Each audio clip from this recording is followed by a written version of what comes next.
नोंथांमोना नुनो मोननाय बे लाइमोना जाबाय सासे एनडिएफबि सोद्रोमा एलसन एबा अनसायलां बसुमतारी।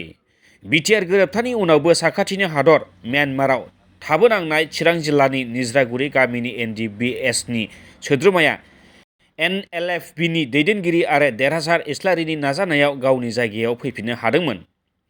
फिसाज्ला एलसन बसुमतारीखौ खाथियाव मोनफिननानै गोजोननाय फोरमायदों एलसन एबा अनसायलांनि बिफा निपुन बसुमतारीया। म्यानमारनिफ्राय फिसाज्लाखौ लाबोफिननायनि थाखाय एनएलएफबिनि दैदेनगिरि आरो देरहासार इस्लारिनो साबायखर होयो एलसननि बिफा निपुन बसुमतारीया।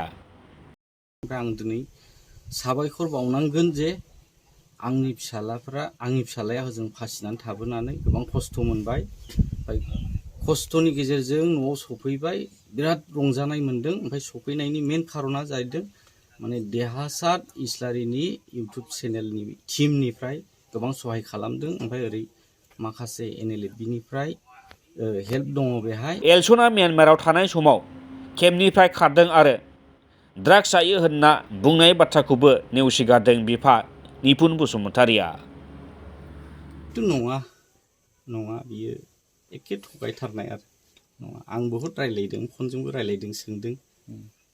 एसे एनै सिगांहाय एसे एनैया लोगो दोगोजों उफाय गैयियावहाय बियो एसे एनैया जादों, खिन्थु आंथ' बिदि फाग्ला नङा, आं बहुद मोजाङै दं होननानै फनजों खोन्थाहरदों। दा सफैबायबो आरो दाबो गुबुनफ्राबो सोंदों, गोबां लोगोफोर फैदों, बिसोरबो बुंनो रोङाखै।